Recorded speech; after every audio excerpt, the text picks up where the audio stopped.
ಆತ್ಮೀಯ ವಿದ್ಯಾರ್ಥಿ ಮಿತ್ರರೇ, ತಮಗೆಲ್ಲರಿಗೂ study time with Vivek YouTube ಚಾನಲ್ಗೆ ಆತ್ಮೀಯವಾದಂಥ ಸ್ವಾಗತ.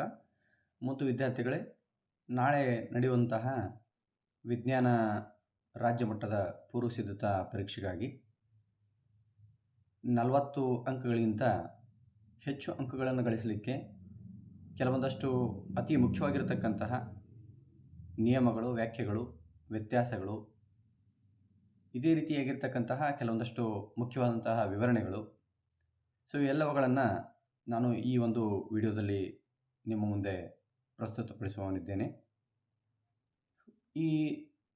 ಈ ವಿಡಿಯೋದಲ್ಲಿ ಹೇಳಿರ್ತಕ್ಕಂತಹ ಏನು ಕೆಲವೊಂದಷ್ಟು ಮುಖ್ಯವಾದಂತಹ ಅಂಶಗಳಿವೆ, ಓದುವಾಗ ಅವುಗಳನ್ನು ಸರಿಯಾಗಿ ತಯಾರಿ ಮಾಡಿದ್ದೇ ಆದರೆ ವಿಜ್ಞಾನ ವಿಷಯದಲ್ಲಿ ಈ ಒಂದು ಪರೀಕ್ಷೆಯಲ್ಲಿ ಮತ್ತು ವಾರ್ಷಿಕ ಪರೀಕ್ಷೆಯಲ್ಲಿ ತಾವು ಖಂಡಿತವಾಗಿ 40ಕ್ಕಿಂತ ಹೆಚ್ಚು ಅಂಕಗಳನ್ನು ಪಡೆಯಬಹುದು ಅನ್ನುವಂಥದ್ದನ್ನು ಈ ಮೂಲಕ ಹೇಳಲಿಕ್ಕೆ ಇಷ್ಟಪಡ್ತೀನಿ.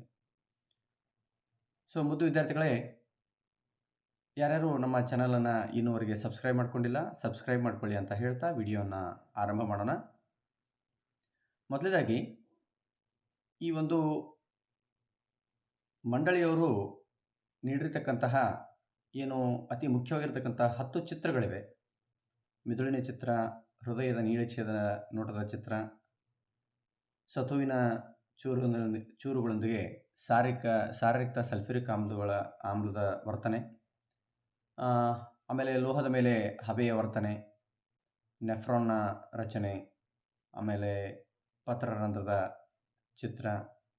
ಸೊ ಈ ರೀತಿ ಇರತಕ್ಕಂತಹ 10 ಚಿತ್ರಗಳನ್ನು ತಪ್ಪದೆ ಪರ್ಫೆಕ್ಟಾಗಿ ತಯಾರಿ ಮಾಡಿದ್ದೇ ಆದರೆ ತಾವು 12 ಅಂಕಗಳನ್ನು ಅತಿ ಸಲೀಸಾಗಿ ಪಡೆಯಬಹುದು. ಈ ಚಿತ್ರಗಳ ತಯಾರಿಯ ನಂತರ ತಾವು ಮಾಡಬೇಕಾಗಿರ್ತಕ್ಕಂತಹ ಇನ್ನೊಂದು ಅತಿ ಮುಖ್ಯವಾಗಿರ್ತಕ್ಕಂತಹ ತಯಾರಿ ಏನಂತಂದರೆ ವಿಜ್ಞಾನ ವಿಷಯದಲ್ಲಿ ಬರ್ತಕ್ಕಂತಹ ನಿಯಮಗಳ ತಯಾರಿ. ಸೊ ತಾವಿಲ್ಲಿ ಗಮನಿಸಬಹುದು, ನಾನು ಈ ನಿಯಮಗಳನ್ನು ಅತಿ ಸರಳವಾಗಿ ತಯಾರಿ ಮಾಡಲಿಕ್ಕೆ ನಿಮಗೆ ಸಹಾಯಕಾರಿ ಆಗುವ ರೀತಿಯಲ್ಲಿ ಅದನ್ನು ಇಲ್ಲಿ ನೀಡಿದ್ದೇನೆ. ಅದನ್ನು ನೀವು ನೋಡ್ತಾ ಹೋಗಿ. ಸೊ ಮೊದಲೇ ನಿಯಮ, ಓಮ್ನ ನಿಯಮ. ಸ್ಥಿರವಾದ ತಾಪಮಾನದಲ್ಲಿ ತಂತಿಯ ನಡುವಿನ ವಿಭವಾಂತರವು ಅದರ ಮೂಲಕ ಹರಿಯುವ ವಿದ್ಯುತ್ ಪ್ರವಾಹಕ್ಕೆ ನೇರ ಅನುಪಾತದಲ್ಲಿರುತ್ತದೆ ಅನ್ನುವಂಥದ್ದು.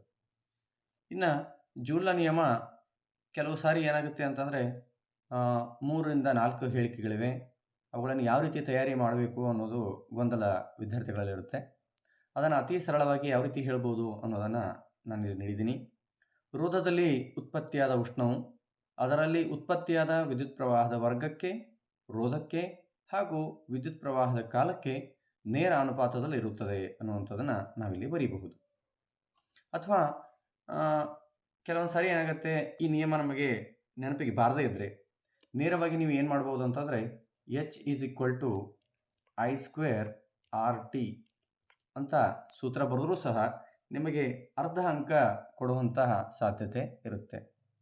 ಇನ್ನು ಓಮ್ನ ನಿಯಮದ ವ್ಯಾಖ್ಯೆ ನಿಮಗೆ ಬಾರದೇ ಇದ್ದರೆ ಆವಾಗಲೂ ಸಹ ತಾವು V=I×R ಅನ್ನುವಂಥ ಸೂತ್ರವನ್ನು ಬರೆದರೂ ಸಹ ನಿಮಗೆ ಅರ್ಧ ಅಂಕ ನೀಡುವಂತಹ ಸಾಧ್ಯತೆ ಇರುತ್ತೆ. ಇನ್ನು ಮುಂದಿನ ನಿಯಮ ಫ್ಲೆಮಿಂಗನ ಎಡಗೈ ನಿಯಮ. ಎಡಗೈನ ತೋರು ಬೆರಳು, ಮಧ್ಯ ಬೆರಳು ಮತ್ತು ಹೆಬ್ಬೆರಳುಗಳನ್ನು ಪರಸ್ಪರ ಲಂಬವಾಗಿ ಇರಿಸಿದಾಗ ತಾವಿಲ್ಲಿ ಗಮನಿಸಬಹುದು, ತೋರು ಬೆರಳು ಕಾಂತಕ್ಷೇತ್ರದ ದಿಕ್ಕು, ಮಧ್ಯ ಬೆರಳು ವಿದ್ಯುತ್ ಪ್ರವಾಹದ ದಿಕ್ಕು, ಹೆಬ್ಬೆರಳು ವಾಹಕದ ಚಲನೆಯ ನೇರಗಳನ್ನು ಸೂಚಿಸುತ್ತವೆ ಅನ್ನುವಂಥದ್ದು ಫ್ಲೆಮಿಂಗನ ಎಡಗೈ ನಿಯಮ. ಇನ್ನು ಬಲಗೈ ಹೆಬ್ಬೆರಳು ನಿಯಮವನ್ನು ನಾವು ಗಮನಿಸಿದಾಗ, ಬಲಗೈನಲ್ಲಿ ನೇರವಾದ ವಾಹಕವನ್ನು ಹಿಡಿದಿಟ್ಟುಕೊಂಡಿದ್ದೇವೆ ಎಂದು ಭಾವಿಸಿದಾಗ ಹೆಬ್ಬೆರಳು ವಿದ್ಯುತ್ ಪ್ರವಾಹದ ದಿಕ್ಕನ್ನು ಸೂಚಿಸಿದರೆ ಉಳಿದೆಲ್ಲ ಬೆರಳುಗಳು ಕಾಂತಕ್ಷೇತ್ರದ ದಿಕ್ಕನ್ನು ಸೂಚಿಸುತ್ತವೆ ಅನ್ನುವಂಥದ್ದು. ಇನ್ನು ಮೋಟಾರ್ ನಿಯಮ, ವಿದ್ಯುತ್ ಪ್ರವಾಹವಿರುವ ವಾಹಕವನ್ನು ಕಾಂತಕ್ಷೇತ್ರದಲ್ಲಿ ಇಟ್ಟಾಗ ಅದು ಬಲವನ್ನು ಅನುಭವಿಸುತ್ತದೆ. ಅತಿ ಸರಳವಾದಂತಹ ನಿಯಮ. ಇನ್ನು ಪ್ರತಿಫಲನದ 2 ನಿಯಮಗಳಿವೆ. ಪತನ ಕೋನವು ಪ್ರತಿಫಲನ ಕೋನಕ್ಕೆ ಸಮವಾಗಿರುತ್ತದೆ. ಅತಿ ಸರಳವಾದಂತಹ ನಿಯಮ. ಇನ್ನು ಅದರಲ್ಲಿ 2ನೇ ನಿಯಮ ಪತನ ಕಿರಣ, ಪ್ರತಿಫಲನ ಕಿರಣ ಹಾಗೂ ಪತನ ಬಿಂದುವಿನಲ್ಲಿ ಇರ್ತಕ್ಕಂತಹ ಲಂಬ ಎಲ್ಲವೂ ಒಂದೇ ಸಮತಲದಲ್ಲಿ ಇರುತ್ತವೆ ಅನ್ನುವಂಥದ್ದು. ನಿಮಗಾಗಿ ಈ ನಿಯಮಗಳನ್ನು ಸರಳೀಕರಣ ಮಾಡಿ ಬರೆದಿದ್ದೇನೆ. ಮುಂದಿನ ನಿಯಮ ವಕ್ರೀಭವನದ ನಿಯಮ. ಇದು ಸಹ ಅತಿ ಮುಖ್ಯವಾಗಿರತಕ್ಕಂತಹ ನಿಯಮ. ಪತನ ಕಿರಣ, ವಕ್ರೀಭವನ ಕಿರಣ ಹಾಗೂ ಪತನ ಬಿಂದುವಿನಲ್ಲಿರುವ ಲಂಬ ಎಲ್ಲವೂ ಒಂದೇ ಮೇಲ್ಮೈ ಮೇಲಿರುತ್ತವೆ ಅಥವಾ ಒಂದೇ ಸಮತಲದಲ್ಲಿರುತ್ತವೆ. ಇನ್ನು ಎರಡನೇ ನಿಯಮ ಸ್ನೈಲ್ನ ವಕ್ರೀಭವನ ನಿಯಮ. ನೀಡಿರುವ ಬಣ್ಣ ಹಾಗೂ ಮಾಧ್ಯಮಗಳಿಗೆ ಪತನ ಕೋನು ಹಾಗೂ ವಕ್ರೀಮ ಕೋನಗಳು ಸ್ಥಿರವಾಗಿರುತ್ತವೆ. ಅತಿ ಸರಳವಾಗಿ ನೀಡಿರ್ತಕ್ಕಂತಹ ನಿಯಮಗಳು. ಇನ್ನು ನಿಯಮದ ನಂತರ ಯಾವ ವ್ಯಾಖ್ಯೆಗಳನ್ನು ನಾವು ತಯಾರಿ ಮಾಡಬಹುದು ಮೊದಲನೇ ಪರೀಕ್ಷೆಗೆ ಅಂತಂದರೆ, ಆಹಾರ ಸರಪಳಿ. ಪರಿಸರದಲ್ಲಿ ಶಕ್ತಿ ಮತ್ತು ಆಹಾರವು ಒಂದು ಜೀವಿಯಿಂದ ಇನ್ನೊಂದು ಜೀವಿಗೆ ವರ್ಗಾವಣೆಯಾಗುವುದು. ನೋಡ್ರಿ ಎಷ್ಟು ಸರಳ ಇರತಕ್ಕಂತಹ ವ್ಯಾಖ್ಯೆ. ಅದೇ ರೀತಿಯಾಗಿ ಜೈವಿಕ ಸಂವರ್ಧನೆ. ಆಹಾರ ಸರಪಳಿಯಲ್ಲಿ ವಿಷದ ವಸ್ತು ಹೆಚ್ಚಾಗುವ ಪ್ರಕ್ರಿಯೆ. ಇನ್ನು ಪರಾವರ್ತಿತ ಕ್ರಿಯೆ, ಪ್ರಚೋದನೆಗೆ ಉಂಟಾಗುವ ಹಠಾತ್ ಪ್ರತಿಕ್ರಿಯೆ. ಸೊ ಈ ರೀತಿ ಈ 3 ವ್ಯಾಖ್ಯೆಗಳನ್ನು ನೀವು ತಯಾರಿ ಮಾಡಬೇಕಾಗತ್ತೆ. ಇನ್ನು ಮುಂದಿನದಾಗಿ ಪರೀಕ್ಷೆಯಲ್ಲಿ ಫಿಕ್ಸ್ ಆಗಿ ಬರತಕ್ಕಂತಹ ಮತ್ತೊಂದು ಮುಖ್ಯ ಅಂಶ ಏನಂದರೆ ರಾಸಾಯನಿಕ ವಸ್ತುಗಳ ಉಪಯೋಗಗಳು. ಇನ್ನು ಈ ರಾಸಾಯನಿಕ ವಸ್ತುಗಳಲ್ಲಿ ಮುಖ್ಯವಾಗಿರತಕ್ಕಂಥವುಗಳನ್ನು ನೋಡ್ತಾ ಹೋಗೋಣ. ಮೊದಲನೇದಾಗಿ ಅಡುಗೆ ಸೋಡಾ. ಬ್ರೆಡ್ ಹಾಗೂ ಕೇಕ್ ತಯಾರಿಕೆ ಆಮ್ಲಶಾಮಕವಾಗಿ ಬಳಸುತ್ತಾರೆ. ವಾಷಿಂಗ್ ಸೋಡಾ ತಯಾರಿಕೆ, ಬೆಂಕಿ ಆರಿಸುವ ಸೋಡಾ ಆ್ಯಸಿಡ್ ತಯಾರಿಕೆಯಲ್ಲಿ ಇವು ಅಡುಗೆ ಸೋಡಾವನ್ನು ಬಳಸುತ್ತಾರೆ. ಸೊ ಇದನ್ನೇ ನೀವು ಪಾಯಿಂಟ್ ವೈಸೇ ಬರಿಬಹುದು.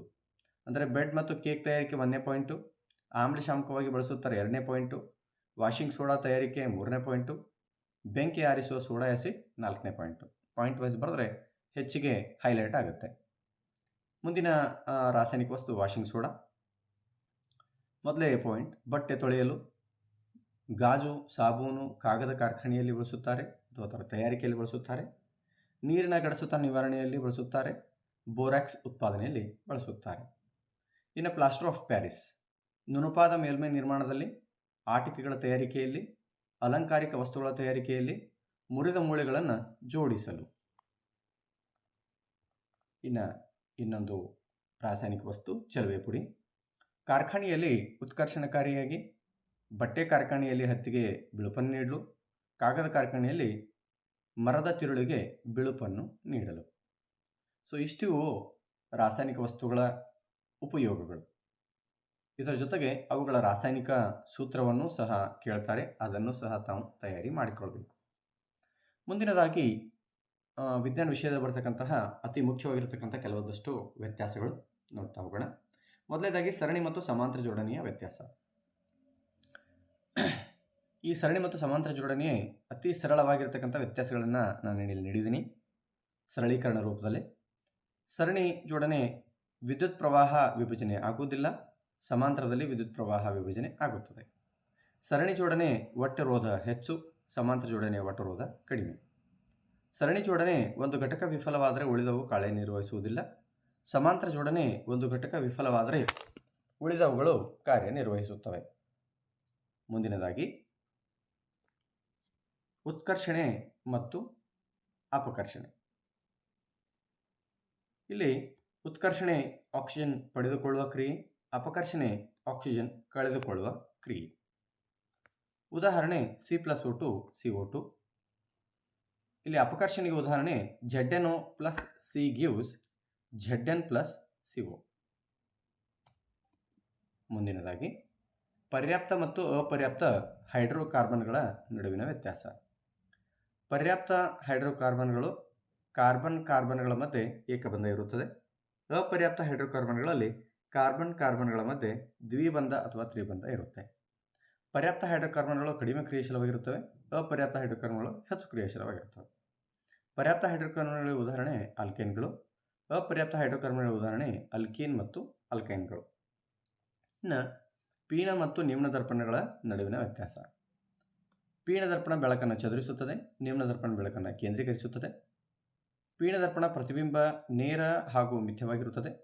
ನಿಮ್ನ ದರ್ಪಣ ಪ್ರತಿಬಿಂಬ ತಲೆಕೆಳಕಾದ ಮತ್ತು ಸತ್ಯವಾಗಿರುತ್ತದೆ.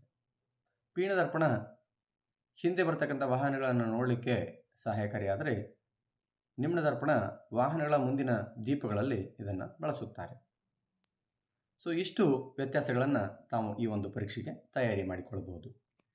ಮುಂದಿನದಾಗಿ ಕೆಲವೊಂದಷ್ಟು ವಸ್ತುಗಳ ಅಥವಾ ಕೆಲವೊಂದಷ್ಟು ಅಂಶಗಳ ಗುಣಲಕ್ಷಣಗಳು, ವಿದ್ಯುತ್ ಪ್ರವಾಹದ ಕಾಂತೀಯ ಪರಿಣಾಮಗಳ ಪಾಠದಲ್ಲಿ ಬರತಕ್ಕಂತಹ ಕಾಂತೀಯ ಬಲರೇಖೆಗಳ ಗುಣಗಳು,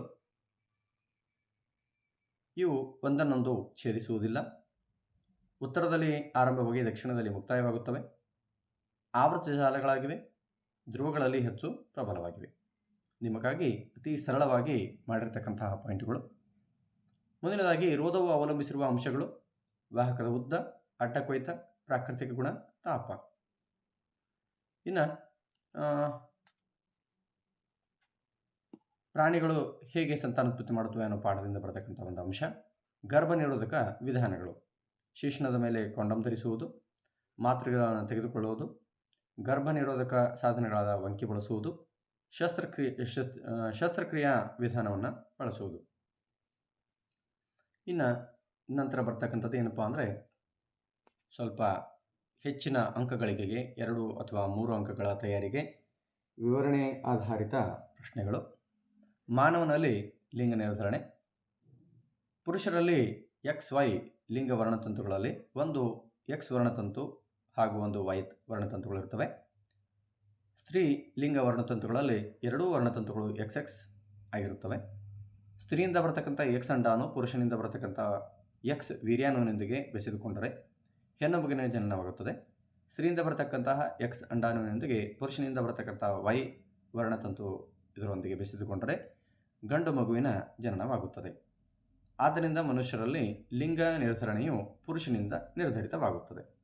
ಸೊ ಇದು ಬಹಳಷ್ಟು ಸರಳೀಕರಣ ಮಾಡಿ ನೀಡಿರ್ತಕ್ಕಂತಹ ಮಾನವನಲ್ಲಿ ಲಿಂಗ ನಿರ್ಧರಣೆ 2 ಅಂಕಗಳಿಗೆ ಬರತಕ್ಕಂತಹ ಅತಿ ಮುಖ್ಯವಾಗಿರತಕ್ಕಂತಹ ಒಂದು ಪ್ರಶ್ನೆಯಾಗಿದೆ. ಮಕ್ಕಳು ಇದನ್ನು ತಪ್ಪದೇ ತಯಾರಿ ಮಾಡಿಕೊಳ್ಳಬೇಕು.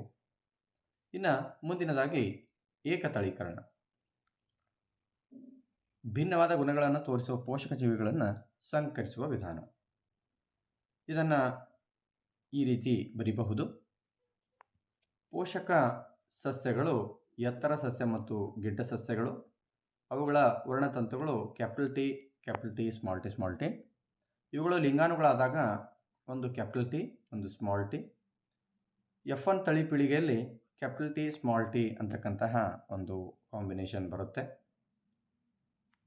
ಆ T, ಸ್ಮಾಲ್ ಟಿ ಸಸ್ಯಗಳೆಲ್ಲಗಳು ಎತ್ತರ ಸಸ್ಯಗಳಾಗಿರುತ್ತವೆ. ಇನ್ನು F2 ತಳಿ ಪೀಳಿಗೆಯಲ್ಲಿ ಸ್ವಕೀಯ ಪರಾಗಸ್ಪರ್ಶಕ್ಕೆ ಒಳಪಡಿಸಿದಾಗ ಈ ರೀತಿ ಚಕ್ಕರ್ ಬೋರ್ಡನ್ನು ತಾವು ಬರೀಬೇಕಾಗುತ್ತೆ.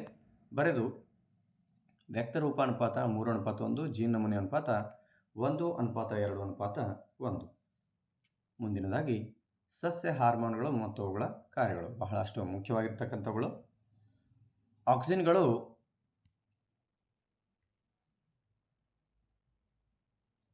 ಆಕ್ಸಿನ್ಗಳು ಕಾಂಡದ ಬೆಳವಣಿಗೆಗೆ ಸಹಾಯ ಮಾಡುತ್ತವೆ. ಜಿಬ್ಬರ್ಲೈನ್ಗಳು ಕಾಂಡದ ಬೆಳವಣಿಗೆಗೆ ಸಹಾಯ ಮಾಡುತ್ತವೆ. ಸೈಟೋಕೈನಿನ್ ಕೋಶ ವಿಭಜನೆಯನ್ನು ಉತ್ತೇಜಿಸುತ್ತವೆ.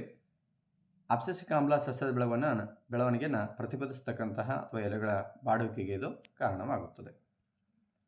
ಮುಂದಿನದಾಗಿ ಪ್ರಾಣಿ ಹಾರ್ಮೋನ್ಗಳು ಮತ್ತು ಕಾರ್ಯಗಳು. ಪಿಟ್ಯೂಟರಿ ಗ್ರಂಥಿ ಪಿಟ್ಯೂಟರಿ ಹಾರ್ಮೋನ್ಗಳು ಬೆಳವಣಿಗೆಯ ಹಾರ್ಮೋನ್ಗಳು. ಇವುಗಳ ಕಾರ್ಯಗಳು ದೇಹದ ಎಲ್ಲ ಅಂಗಗಳ ಬೆಳವಣಿಗೆಗೆ ಕಾರಣವಾಗಿವೆ. ಪ್ಯಾರಾಥೈರಾಯ್ಡ್ ಗ್ರಂಥಿ ಪ್ಯಾರಾಥ ಹಾರ್ಮೋನನ್ನು ಉತ್ಪತ್ತಿ ಮಾಡುತ್ತದೆ. ರಕ್ತದಲ್ಲಿ ಕ್ಯಾಲ್ಸಿಯಂ ಪ್ರಮಾಣವನ್ನು ಇದು ನಿಯಂತ್ರಿಸುತ್ತದೆ. ಥೈರಾಯ್ಡ್ ಗ್ರಂಥಿ ಥೈರಾಕ್ಸಿನ್ ಹಾರ್ಮೋನ್ ಉತ್ಪತ್ತಿ ಮಾಡುತ್ತದೆ. ದೇಹದ ಬೆಳವಣಿಗೆಗಾಗಿ ಚಯಾಪಚಯ ಕ್ರಿಯೆಯನ್ನು ನಿಯಂತ್ರಿಸುತ್ತದೆ. ಮೇದೋಜೀರಕ ಗ್ರಂಥಿ ಇನ್ಸುಲಿನ್ ಹಾರ್ಮೋನ್ ಉತ್ಪತ್ತಿ ಮಾಡುತ್ತದೆ. ಇದು ರಕ್ತದಲ್ಲಿ ಸಕ್ಕರೆ ಮಟ್ಟವನ್ನು ನಿಯಂತ್ರಿಸುತ್ತದೆ. ಅಡ್ರಿನಲ್ ಗ್ರಂಥಿ ಅಡ್ರಿನಾಲಿನ್ ಅಂತಕ್ಕಂಥ ಹಾರ್ಮೋನ್ ಉತ್ಪತ್ತಿ ಮಾಡುತ್ತದೆ. ಇದು ತುರ್ತು ಪರಿಸ್ಥಿತಿಯ ಸಂದರ್ಭದಲ್ಲಿ ದೇಹವನ್ನು ಸಿದ್ಧಗೊಳಿಸುತ್ತದೆ. 2 ಜನನ ಗ್ರಂಥಿಗಳಿವೆ. ಅಂಡಾಶಯದಿಂದ ಬಿಡುಗಡೆ ಆಗ್ತಕ್ಕಂಥ ಎಸ್ಟ್ರೋಜನ್ ಹಾರ್ಮೋನ್ ಹೆಣ್ಣು ಸಂತಾನೋತ್ಪತ್ತಿ ಅಂಗಗಳ ಬೆಳವಣಿಗೆ ಮತ್ತು ಋತುಚಕ್ರವನ್ನು ನಿಯಂತ್ರಿಸುತ್ತದೆ. ವೃಷಣಗಳು ಟೆಸ್ಟೋಸ್ಟೆರಾನ್ ಹಾರ್ಮೋನನ್ನು ಉತ್ಪತ್ತಿ ಮಾಡುತ್ತವೆ ಮತ್ತು ಹುಡುಗರಲ್ಲಿ ಪ್ರೌಢಾವಸ್ಥೆಯ ಲಕ್ಷಣಗಳಿಗೆ ಕಾರಣವಾಗುತ್ತವೆ. ಸೊ ಇವು ಪ್ರಾಣಿಗಳಲ್ಲಿ ಉತ್ಪತ್ತಿ ಆಗ್ತಕ್ಕಂಥ ಹಾರ್ಮೋನ್ಗಳು ಮತ್ತು ಅವುಗಳ ಕಾರ್ಯಗಳು ಅತಿ ಇಂಪಾರ್ಟೆಂಟ್ ಆಗಿವೆ. ಮಕ್ಕಳು ಇದನ್ನು ತಪ್ಪದೆ ಚೆನ್ನಾಗಿ ತಯಾರಿ ಮಾಡಿಕೊಳ್ಬೇಕು. ಇನ್ನು ಮುಂದಿನದಾಗಿ ಅನುವರ್ತನಾ ಚಲನೆಗಳು. ಸೊ ಅನುವರ್ತನಾ ಚಲನೆಗಳಲ್ಲಿ ದ್ವಿತೀಯ ಅನುವರ್ತನಾ ಚಲನೆ ಬೆಳಕಿನ ಪ್ರಚೋದನೆಗೆ ಸಸ್ಯದ ಭಾಗಗಳು ಪ್ರತಿಕ್ರಿಯೆ ಮಾಡತಕ್ಕಂತಹ ಒಂದು ವಿಧಾನ. ಇದಕ್ಕೆ ದ್ವಿತೀಯ ಅನುವರ್ತನಾಚಲನೆ ಅಂತ ಹೇಳಿ ಕರಿತೀವಿ. ಎಳೆಯ ಕಾಂಡಗಳು ಬೆಳಕಿನ ಕಡೆಗೆ ವಾಲ್ತಕ್ಕಂಥದ್ದು. ಇನ್ನು ಗುರುತ್ವಾನುವರ್ತನೆ ಭೂಮಿ ಅಥವಾ ಗುರುತ್ವದ ಸೆಳೆತಕ್ಕೆ ಪ್ರತಿಕ್ರಿಯೆಯಾಗಿ ಸಸ್ಯದ ಚಲನೆ. ಇದಕ್ಕೆ ಉದಾಹರಣೆ ಚಿಗುರುಗಳು ಮೇಲ್ಮುಖ ಬೆಳವಣಿಗೆ, ಬೇರುಗಳ ಕೆಳಮುಖ ಬೆಳವಣಿಗೆ. ಇನ್ನು ಜಲಾನುವರ್ತನೆ ನೀರಿನ ಪ್ರಚೋದನೆಗೆ ಪ್ರತಿಕ್ರಿಯೆಯಾಗಿ ಸಸ್ಯದ ಚಲನೆ.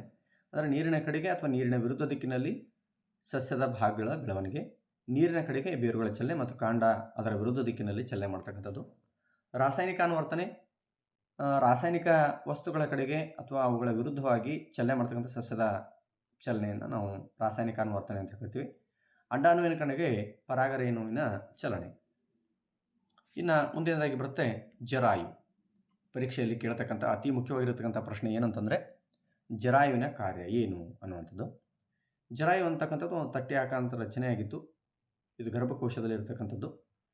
ಇದು ತಾಯಿಯಿಂದ ಮಗುವಿಗೆ ಅನಿಲಗಳ ವಿನಿಮಯ, ಮಗು ವಿಸರ್ಜನೆ ಮಾಡಿರ್ತಕ್ಕಂಥ ವಸ್ತುಗಳನ್ನು ಹೊರಹಾಕ್ತಕ್ಕಂಥದ್ದು ಮತ್ತು ಮಗುವನ್ನು ರೋಗಗಳಿಂದ ರಕ್ಷಣೆ ಮಾಡ್ತಕ್ಕಂತಹ ಕಾರ್ಯವನ್ನು ಈ ಜರಾಯು ಮಾಡ್ತದೆ. ಇನ್ನು ಉಸಿರಾಟಕ್ಕೆ ಸಂಬಂಧಪಟ್ಟಂತೆ ಕೇಳ್ತಕ್ಕಂಥ ಪ್ರಶ್ನೆ ವಾಯುವಿಕ ಮತ್ತು ಅವ್ಯಾಯಿಕ ಉಸಿರಾಟಗಳ ವ್ಯತ್ಯಾಸ ಅಥವಾ ಅವುಗಳ ಬಗ್ಗೆ ಕೆಲವೊಂದಷ್ಟು ಮಾಹಿತಿಯನ್ನು ಕೇಳ್ತಾರೆ. ವಾಯುವಿಕ ಉಸಿರಾಟ ಆಮ್ಲಜನಕ ಸಹಾಯದಿಂದ ನಡೀತಕ್ಕಂಥದ್ದು. ಇದು ಮೈಟೋಕಾಂಡ್ರಿಯಾದಲ್ಲಿ ನಡೀತದೆ. ಕಾರ್ಬನ್ ಡೈಆಕ್ಸೈಡ್, ನೀರು ಮತ್ತು ಶಕ್ತಿ ಈ ಒಂದು ಕ್ರಿಯೆಯಲ್ಲಿ ಉತ್ಪತ್ತಿ ಆಗುತ್ತವೆ. ಇನ್ನು ಅವಾಯುವಿಕ ಉಸಿರಾಟ ಆಮ್ಲಜನಕ ಸಹಾಯವಿಲ್ಲದೆ ನಡೀತಕ್ಕಂಥದ್ದು. ಇದು ಈಸ್ಟ್ನಂಥ ಜೀವಿಗಳಲ್ಲಿ ನಡೀತದೆ. ಇದರಲ್ಲಿ ಉತ್ಪತ್ತಿ ಆಗ್ತಕ್ಕಂತಹ ಉತ್ಪನ್ನಗಳು ಎಥೆನಾಲು, ಕಾರ್ಬನ್ ಡೈಆಕ್ಸೈಡ್ ಮತ್ತು ಶಕ್ತಿ. ಮುಂದಿನದಾಗಿ ರಕ್ತ ಪರಿಚಲನೆ. ಪರೀಕ್ಷೆಯಲ್ಲಿ ಕೇಳಬಹುದಾಗಿರ್ತಕ್ಕಂಥ ಇನ್ನೊಂದು ಪ್ರಶ್ನೆ ಏನಂತಂದರೆ ಮಾನವನಲ್ಲಿ ರಕ್ತ ಪರಿಚಲನೆಯ ಬಗ್ಗೆ ಬರೆಯಿರಿ ಅನ್ನುವಂಥದ್ದು ಅಥವಾ ವಿವರಣೆ ಮಾಡಿರಿ ಅನ್ನುವಂಥದ್ದು. ಅದನ್ನು ನಿಮಗಾಗಿ ನಾನು ಅತಿ ಸರಳವಾಗಿ ಮಾಡಿದ್ದೀನಿ. ರಕ್ತವನ್ನು ದೇಹದ ಎಲ್ಲ ಭಾಗಗಳಿಗೆ ಸಾಗಿಸುವ ಪ್ರಕ್ರಿಯೆ ರಕ್ತ ಪರಿಚಲನೆ. ಹೃದಯವು ಶ್ವಾಸಕೋಶಗಳಿಂದ ಆಮ್ಲಜನಕ ಸಹಿತ ರಕ್ತವನ್ನು ತಂದು ದೇಹದ ಎಲ್ಲ ಭಾಗಗಳಿಗೆ ಸಾಗಿಸುತ್ತದೆ ಅಪಧಮನಿಗಳ ಸಹಾಯದಿಂದ. ಅದೇ ರೀತಿಯಾಗಿ ದೇಹದ ಎಲ್ಲ ಭಾಗಗಳಿಂದ ಆಮ್ಲಜನಕ ರಹಿತ ರಕ್ತವನ್ನು ಅಭಿಧಮನಿಗಳಿಂದ ಹೃದಯಕ್ಕೆ ತಂದು ನಂತರ ಶ್ವಾಸಕೋಶಗಳಿಗೆ ಸಾಗಿಸುತ್ತದೆ. ಸೊ ಅತಿ ಸರಳವಾಗಿ ನೀಡಿರ್ತಕ್ಕಂಥ ರಕ್ತ ಪರಿಚಲನೆಯ ಒಂದು ವಿವರಣೆ. ಇನ್ನು ಜಠರದಲ್ಲಿ ನಡೀತಕ್ಕಂಥ ಜೀರ್ಣಕ್ರಿಯೆಯ ಬಗ್ಗೆ ಪ್ರಶ್ನೆಯನ್ನು ಪರೀಕ್ಷೆಯಲ್ಲಿ ಕೇಳಿದ್ದೆ ಆದರೆ ಯಾವ ರೀತಿ ಬರೀಬಹುದು? ಅತಿ ಸರಳವಾಗಿ ಪೆಪ್ಸಿನ್ ಕಿಣ್ವವು ಪ್ರೋಟೀನನ್ನು ಜೀರ್ಣಿಸುತ್ತದೆ. ಆಮ್ಲವು ಹಾನಿಕಾರಕ ಸೂಕ್ಷ್ಮಜೀವಿಗಳನ್ನು ನಾಶಪಡಿಸುತ್ತದೆ. ಲೋಳೆಯು ಜಠರದ ಗೋಡೆಗಳನ್ನು ರಕ್ಷಿಸುತ್ತದೆ. ಇನ್ನು ಸಣ್ಣ ಕರಳಿನಲ್ಲಿ ನಡೀತಕ್ಕಂತಹ ಜೀರ್ಣಕ್ರಿಯೆ. ಸಂಪೂರ್ಣ ಜೀರ್ಣಕ್ರಿಯೆ ನಡೆಯುವ ಸ್ಥಳ ಪಿತ್ತರಸವು ಕೊಬ್ಬಿನ ದೊಡ್ಡ ಕಣಗಳನ್ನು ಚಿಕ್ಕ ಕಣಗಳಾಗಿಸುತ್ತದೆ. ಟ್ರಿಪ್ಸಿನ್ ಕಿಣ್ವವು ಪ್ರೋಟೀನನ್ನು ಜೀರ್ಣಿಸುತ್ತದೆ.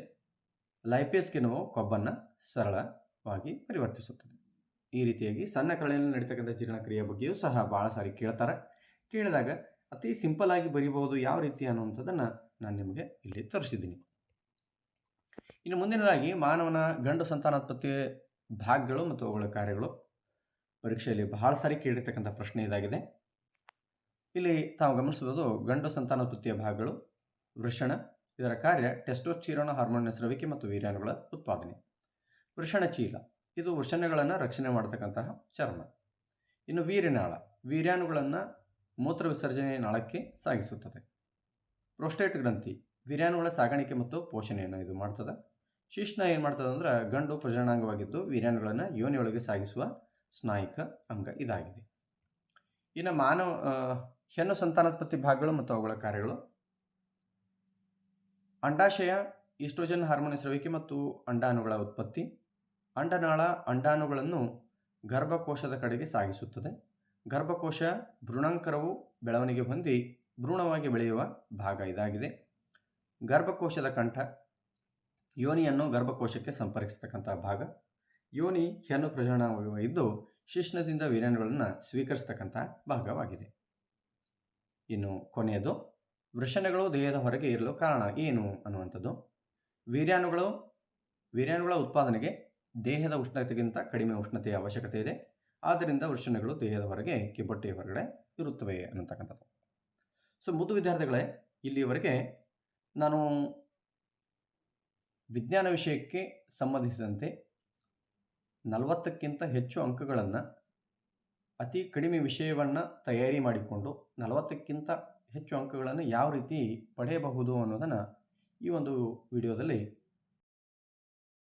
ನಿಮಗೆ ಈ ಒಂದು ವಿಡಿಯೋ ಇಷ್ಟ ಆದರೆ ಲೈಕ್ ಮಾಡಿ, ಶೇರ್ ಮಾಡಿ ಮತ್ತು ಸಬ್ಸ್ಕ್ರೈಬ್ ಮಾಡಿ ಅಂತ ಹೇಳ್ತಾ ಮುಂದಿನ ವಿಡಿಯೋದಲ್ಲಿ ಮತ್ತೆ ನೀವು ಭೇಟಿಯಾಗೋಣ. ಅಲ್ಲಿವರೆಗೂ ಟೇಕ್ ಕೇರ್. ಬಾಯ್ ಬಾಯ್.